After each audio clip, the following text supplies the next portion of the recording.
اعوذ باللہ من الشیطان الرجیم بسم اللہ الرحمن الرحیم۔ السلام علیکم ورحمۃ اللہ وبرکاتہ۔ طالب علم ساتھیوں، اس سے پہلے والی ویڈیو میں ہم نے پارہ نمبر 2 سورہ بقرہ کی آیت نمبر 246 کا ترجمہ اور تفسیر پڑھا۔ اس ویڈیو میں ہم سورہ بقرہ کی آیت نمبر 247 کا ترجمہ اور تفسیر پڑھیں گے۔ لنک میں نے اس ویڈیو کی ڈسکرپشن میں شیئر کر دیا ہے، اور قرآن کی روشنی میں اہم دینی مسائل بھی سیکھیں گے۔ فرمان علی شان ہے کہ علم حاصل کرنا ہر مسلمان مرد عورت پر فرض ہے۔ اے اللہ، ہمارے علم میں اضافہ فرما، آمین۔ آیت نمبر 247۔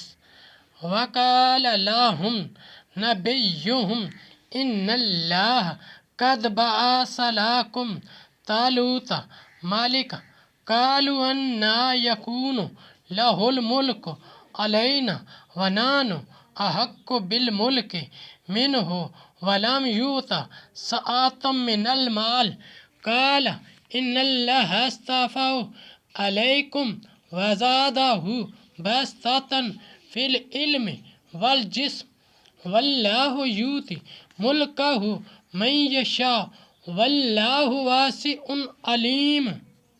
ترجمہ: اور ان سے ان کے نبی نے فرمایا، بے شک اللہ نے طالوت کو تمہارا بادشاہ بنا کر بھیجا ہے۔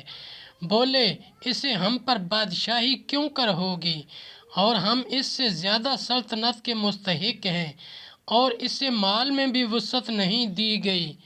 فرمایا، اسے اللہ نے تم پر چن لیا، اور اسے علم اور جسم میں کشادگی زیادہ دی، اور اللہ اپنا ملک جسے چاہے دے، اور اللہ وسعت والا علم والا ہے۔ تفسیر: طالوت بنیامین بن حضرت یعقوب علیہ السلام کی اولاد سے ہیں۔ آپ کا نام طول قامت کی وجہ سے طالوت ہے۔ حضرت شمویل علیہ السلام کو اللہ تعالیٰ کی طرف سے ایک عصا ملا تھا، اور بتایا گیا تھا کہ جو شخص تمہاری قوم کا بادشاہ ہوگا، اس کا قد اس عصا کے برابر ہوگا۔ آپ نے اس عصا سے طالوت کا قد ناپ کر فرمایا کہ میں تم کو بحکم الہی بنی اسرائیل کا بادشاہ مقرر کرتا ہوں، اور بنی اسرائیل سے فرمایا کہ اللہ تعالیٰ نے طالوت کو تمہارا بادشاہ بنا کر بھیجا ہے۔ بنی اسرائیل کے سرداروں نے اپنے نبی حضرت شمویل علیہ السلام سے کہا کہ نبوت تو لاوی بن یعقوب علیہ السلام کی اولاد میں چلی آتی ہے، اور سلطنت یہود بن یعقوب کی اولاد میں، اور طالوت ان دونوں خاندانوں میں سے نہیں ہیں، تو بادشاہ کیسے ہو سکتے ہیں؟ وہ غریب شخص ہیں۔ بادشاہ کو صاحب مال ہونا چاہیے، یعنی سلطنت ورثہ نہیں کہ کسی نسل و خاندان کے ساتھ خاص ہو۔ یہ محض فضل الہی پر ہے۔ اس میں شیعہ کا رد ہے، جن کا اعتقاد یہ ہے کہ امامت وراثت ہے، یعنی نسل و دولت پر سلطنت کا استحقاق نہیں۔